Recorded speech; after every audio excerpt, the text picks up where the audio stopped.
Assalamualaikum ta'ala warahmatullahi wabarakatuh. Alhamdulillahi rabbil alamin. Wassalatu wassalamu ala ashrafil anbiya'i wal mursalin. Sayyidina wa nabiyina maulana Muhammadin bil qasimil amin. Wa ala alihi wa sahbihi ajma'in. Subhanaka la ilma lana illa ma 'allamtana innaka antal alimul hakim. Amma ba'd. Apa kabar teman-teman sekalian? Semoga Allah senantiasa memberkahi kehidupan teman-teman sekalian dimanapun bumi Allah yang sedang teman-teman pijak.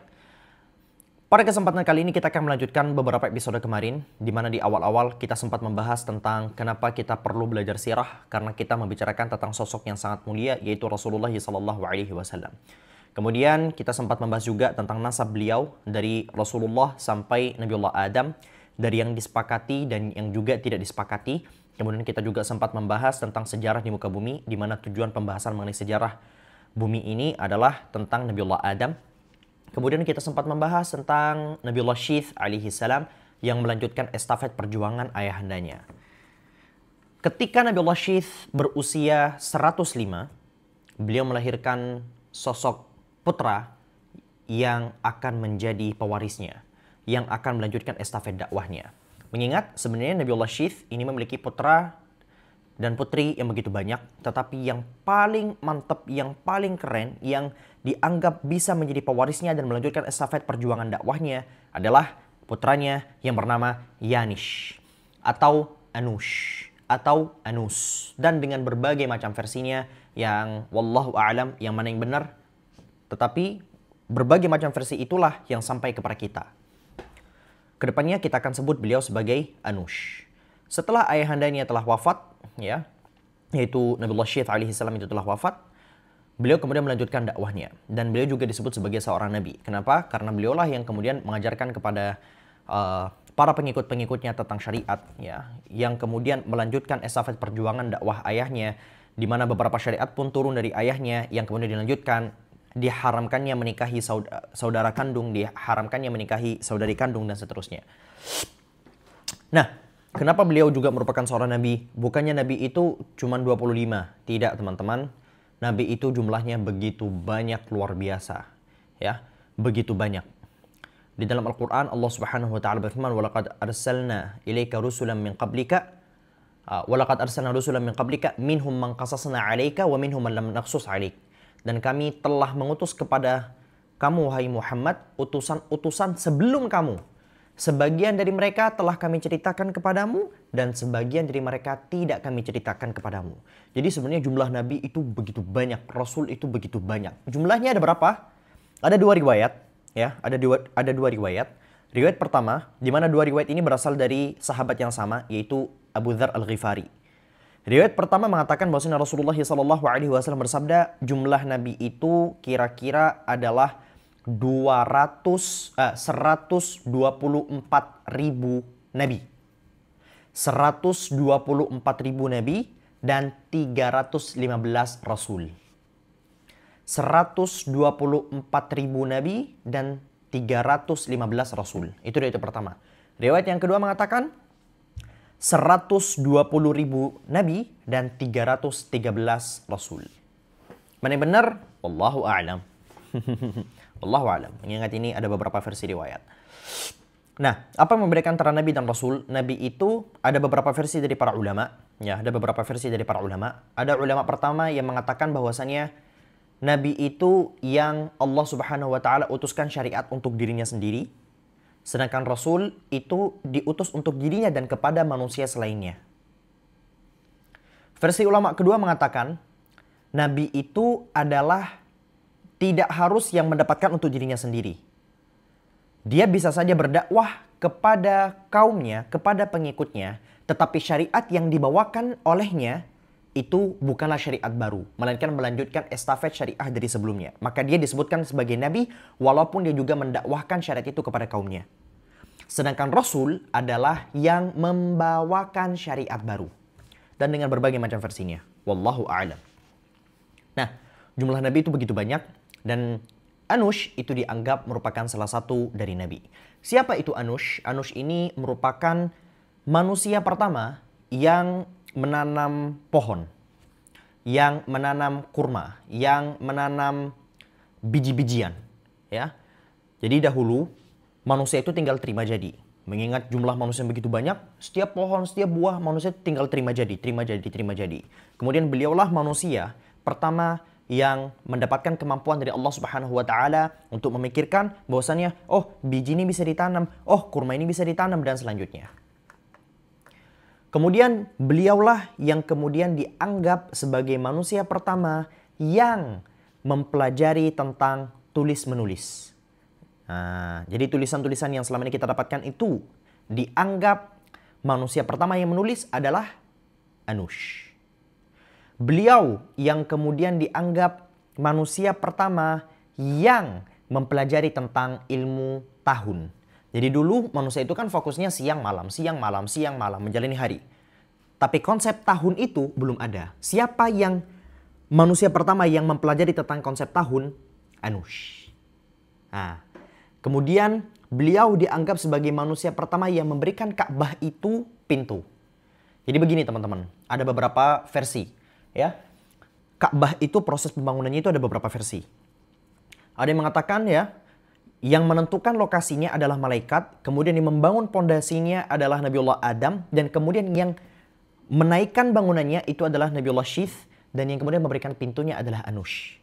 Tetapi ada versi yang lain yang mengatakan bahwasanya no, yang membangun Ka'bah ya sampai sudah terbentuk sedemikian rupa itu sudah dari Nabiullah Adam, dan dengan berbagai macam versinya. Yang penting Anush yang dianggap meletakkan pintu Ka'bah. Nah, kemudian Anush ini adalah manusia pertama yang mempelajari ilmu perhitungan. 1 tambah 1, 2 tambah 2, 4 tambah 4, 8, dan seterusnya. Itu yang mempelajari itu manusia pertama kali siapa? Anush. Dan begitulah beliau menjalani hidupnya, mendakwahkan ketauhidan yang begitu murni, di mana kaumnya waktu itu sudah mulai agak aneh dan nyeleneh. Dan beliau wafat kira-kira saat usia beliau adalah 966 tahun. Dan dengan berbagai macam versi-versi yang lain. Kemudian ketika beliau telah berusia 90 tahunan, beliau melahirkan istrinya tentu saja ya. Beliau itu menikah dengan seorang perempuan yang bernama Na'um. Perempuan yang bernama siapa? Na'um. Kemudian melahirkan beberapa putra dan salah satu putranya adalah namanya Qinan atau Qainan atau Qainan atau Qainan, dan dengan berbagai macam versinya. Jadi kalau misalnya kalian sekarang melihat ada seleb, ada teman kalian yang bernama Kinan, pernah dengar ya nama Kinan? Itu diambil dari nama Qinan yang ini. Jadi Qinan itu siapa? Qinan, tidak banyak cerita tentang Qinan yang saya temukan ketika saya coba baca dan temukan berbagai macam sumbernya. Yang jelas, Qinan adalah yang mewarisi ilmu tentang siang dan malam dan pembentukan ibadah-ibadah di waktu-waktu tertentu yang dimulai dari Nabiullah Syith alaihissalam. Nah, yang jelas, di masa Qinan ini diceritakan pula bahwasannya orang-orang itu sudah mulai mengkultuskan orang-orang saleh. Mulai ada pengagungan terhadap orang-orang saleh. Tetapi belum ada yang sampai menyembah. Tetapi sudah mulai dibuat tuh patung-patung mereka. Di mana nanti di episode selanjutnya insya Allah ketika kita membahas tentang Nabiullah Idris. Di masa Nabiullah Idris orang-orang itu sudah memahami seni. Orang-orang itu sudah memahami ukiran-ukiran tertentu. Jadi patung yang awalnya terkesan biasa aja dibuat semirip rupa dengan orang-orang saleh yang mereka puja. Tetapi belum sampai disembah. Kapan disembahnya? Disembahnya nanti di masa Nabiullah Nuh. Akhirnya kesyirikan pertama yang muncul di muka bumi ini dimulai dari kapan? Dimulai dari Nabiullah Nuh. Dan dengan berbagai macam versinya. Ada sebagian riwayat yang mengatakan kesyirikan pertama yang muncul itu justru di masa Qinan ini. Ya. Kemudian Qinan mewarisi estafet perjuangan dakwahnya kepada satu-satunya putra beliau. Jadi beliau itu hanya memiliki satu putra. Siapa namanya? Mihlail. Siapa namanya? Mihlail. Atau nama lainnya adalah, versi lainnya adalah Mahlail. Atau Mihlail. Ya, dengan berbagai macam versinya. Mihlail ini adalah yang paling jos ceritanya. Jadi beliau dianggap sebagai manusia pertama yang membuat kerajaan. Jadi sistem kerajaan yang hari ini kita kenal itu siapa penggagasnya? Mihlail. Mihlail dianggap sebagai manusia pertama yang membuat benteng. Mihlail adalah manusia pertama yang membuat istana. Mihlail adalah manusia pertama yang meletakkan mahkota di atas kepalanya sebagai raja. Jadi konsep mahkota yang hari ini kita kenal itu diceritakan konsep itu berasal dari Mihlail untuk menunjukkan bahwasannya dialah sebagai pemimpin. Dan beliau itu digadang-gadang telah menguasai Al-Aqalim As-Sab'ah, iklim yang 7, wilayah yang 7, yang kerajaannya begitu besar. Meliputi apa? Meliputi Syam, ya, meliputi Babilonia. Nah, bahkan kerajaan Babilonia yang selama ini kita dengar, pencipta kerajaan Babilonia itu dianggap adalah beliau. Siapa? Mihlail. Kemudian wilayah India. Kemudian wilayah Hijaz. Kemudian wilayah Cina. Kemudian wilayah mana lagi? Saya lupa. Mesir. Kemudian wilayah mana lagi? Roma. Ya, sudah ada 7 ya. Al-Aqalim As-Sab'ah. Roma, Mesir, Syam, Babilonia, India, Hijaz, dan satu lagi saya lupa. Itulah pokoknya. Sudah saya sebutkan tadi namanya. Nah, ketika kerajaan Mihlail ini begitu meluas luar biasa, iblis mulai sebel. Ini diceritakan di dalam kitabnya Imam Ibn Katsir, Al-Bidayah wa Nihayah, ya. Iblis itu mulai sebel. Sejak ada konsep kerajaan seperti ini, dakwah tersebar. Dan memang seperti itulah tujuan dakwah sebenarnya. Tujuan kerajaan dibuat, tujuan pemerintahan dibuat adalah untuk menyebarluaskan dakwah. Ketika iblis melihat Mihlail membuat konsep dakwah yang begitu luar biasa, dengan dibuat konsep kerajaan, dibuat konsep tentaranya, untuk pertama kalinya iblis menyatakan perang secara terbuka terhadap Mihlail. Jadi awalnya iblis itu hanya menggoda, menyerupakan dirinya sebagai manusia. Ini loh, coba deketin nih cewek-cewek cakep. Ini. Iblis tuh mulai sebel ngeliat Mihlail kok gini ya? Kok ada konsep kerajaan Islam? Ya, maksud kami konsep kerajaan tauhid ya. Akhirnya iblis secara terbuka menyatakan perang. Akhirnya iblis dengan bala tentara utamanya dari siapa? Dari Ghilan. Siapa mereka? Ghilan. Ghilan ini adalah jamaknya Ghul. Jadi kalau misalnya kalian pernah dengar anime namanya Tokyo Ghoul, Tokyo Ghoul itu diambil dari ini, Ghul, Ghul, Ghain, Waw, Lam. Tokyo Ghoul ngambil dari konsep mana? Ambil dari konsep orang Barat. Orang Barat menganggap ada konsep Ghoul di mereka. Siapa yang membawanya? Kira-kira pada abad 18 ada seorang penerjemah dari Prancis yang menerjemahkan salah satu kitab yang paling fenomenal yang dimiliki oleh orang-orang Islam, yaitu kitab Al-Fulailah wa Lailah, di mana di sana sempat dibahas tentang Ghul. Akhirnya konsep Ghul kemudian dikenal oleh orang Barat yang kemudian diadaptasi menjadi anime Tokyo Ghoul. Nah, Ghul ini siapa? Ghilan jamaknya Ghul itu siapa? Ghul adalah jin ya, yang terkenal kuat ya, yang sebelum Islam kemudian datang, Rasulullah SAW diutus. Ghul ini begitu ditakuti oleh orang-orang Arab jahiliyah, di mana tempatnya waktu itu ada di gurun, yang senantiasa menyesatkan manusia, yang senantiasa menampakkan dirinya entah jadi hewan, entah jadi monster yang begitu serem. Bahkan diceritakan bahwa Ghul ini sampai bisa makan orang. Makanya di konsep Barat ataupun di konsep Jepang, Kaneki, teman-teman nonton ya. Kaneki itu kan, Kaneki dan kawan-kawan di Tokyo Ghoul itu, mereka kan makan orang sebagai untuk memenuhi nutrisi mereka, ya. Nah, sama. Jadi orang Arab jahiliyah waktu itu menganggap Ghul itu sebagai pemakan manusia. Kemudian Rasulullah SAW bersabda, la tiyarata, la da'wa wa la tiyarata, wa la hamata wa la safara, wa la Ghul. Rasulullah bersabda, wa la Ghul, dan tidak ada Ghul. Rasulullah tidak menentang wujud Ghul, tetapi Rasulullah menentang konsep Ghul yang diyakini oleh orang-orang Arab jahiliyah, yang menyesatkan orang di gurun, yang membuat begini, yang makan orang. Itulah yang ditentang oleh Rasulullah. Adapun keberadaan Ghul itu tidak ditentang oleh Rasulullah SAW. Mengingat ada hadis, ya, ada beberapa hadis dari Nabi SAW di mana beliau bersabda, "Idza taghawwalatil ghilan fabadiru bil adhan." Apabila Ghul ini sudah menampakkan dirinya menjadi monster, fabadiru bil adhan, maka cepat-cepatlah kalian adhan.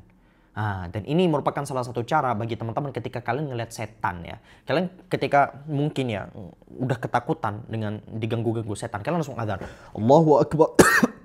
Allahu Akbar, Allahu Akbar, Allahu Akbar, Allahu Akbar, itu setan otomatis langsung kabur tuh. Di dalam hadis Rasulullah SAW bersabda, ketika azan dikumandangkan, setan-setan itu berlari sambil kentut. Kenapa mereka lari sambil kentut? Jadi ketika azan berkumandang itu sebenarnya ada suara-suara yang tidak bisa kita dengar. Suaranya apa? Dut, dut, dut, dut, dut. Nah, kentutnya siapa? Brek atau apapun itu. Kenapa setan lari terkentut-kentut? Biar mereka gak dengar azan. Saking bencinya mereka dengan azan. Saking panasnya mereka itu mendengarkan azan.